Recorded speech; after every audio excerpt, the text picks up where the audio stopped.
Your combat is good, but it could be better. And these 4 combat tensions will help you do just that. The second you say roll initiative, your players go on full murder hobo mode. It's like flipping the kill everything switch in their brains, which is fine at first. But after a few rounds, the energy dips, the tension fades, and now your epic battle suddenly becomes a boring repetitive cycle of move, action, bonus action, repeat. I've been there and you might have been there, and it's not a fun place to be for anyone. The funny thing is, the best combat encounters that I've had over the years happened when I didn't make combat about combat. Instead of kill everything, I gave my players a real objective, something that forced them to think differently. Because when the goal isn't body count, your players actually start to care. And you can do this right now with 4 simple tweaks that make combat way more exciting. Set an objective, pick a placement, choose a clock, and the fourth part is what makes things really cinematic, so stick around for that. Hello Game Master, I'm Anton and welcome to Emergent GM. Let's talk about these 4 tweaks in a real combat scenario. My players were resting in a cabin with some rescued NPCs. It's night, everything's quiet, until suddenly, gnolls attack out of nowhere. And my players, their first instinct is survive the fight, which translates to kill everything, which is fine for a while, until it started to get boring. So I hit them with step number 1 and set an objective. Your players need something to fight for outside themselves. Otherwise, they will murder everything by default. That's just a gamer tendency, especially if they're optimizers or power gamers. They are going to want to flex their builds at every chance they get. The easiest way to set an objective is to tie it to an NPC, a location, or an object. For my game, the gnolls didn't just attack. They kidnapped the NPCs. Now combat isn't just about survival, but it's an actual chase. And here's where I pulled step number 2. Step number 2, pick the placement. Where does your objective start?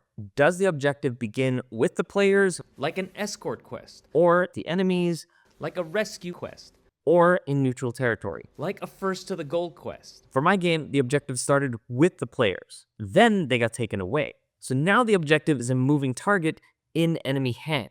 But we still need to add a little pressure to this combat, which brings us to step number 3, adding a clock. Without some sort of clock, there isn't really any pressure that's put on players to meet the objectives as fast as possible, which means they'll fall back on kill everything, because if there's any doubt in anyone's mind, your players are efficient and thorough killers. A clock keeps everyone focused, and there's 3 that you can choose from: a rounds-based clock, a trigger-based clock, or a literal clock. A rounds-based clock means players have a certain number of rounds to complete the objective.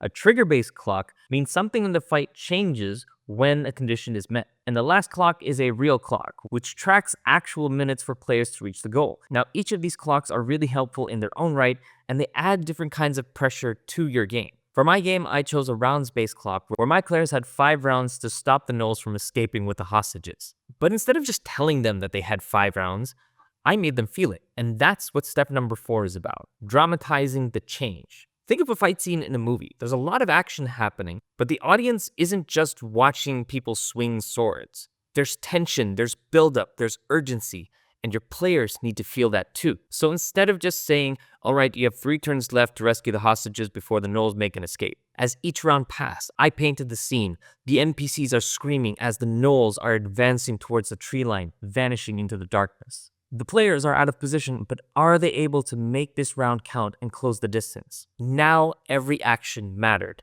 Every decision felt urgent. And my players, they weren't just rolling dice anymore. They were in it, racing from the other side of the map, burning turns with dashes just to close the distance in order to rescue the NPCs from the gnolls.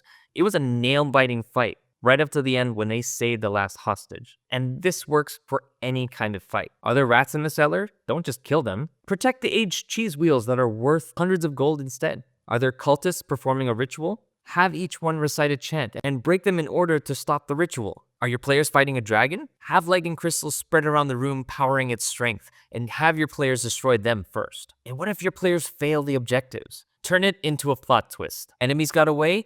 Maybe they left a clue behind. Was the relic stolen? Now the enemies are one step closer to achieving their goals. The big bad evil guy wasn't weakened? Now your players need to find a way to cripple them. So keep this in mind. If your players don't have a clear goal, they will default to kill everything. But if you set an objective, pick its placement, choose a clock, and dramatize the change, you will never have a boring encounter again. And if you really want to take this up a notch, I break down how to pull off the perfect combat cliffhanger right over here somewhere. Thanks very much for watching, Game Master, and until the next one, may your tales never end.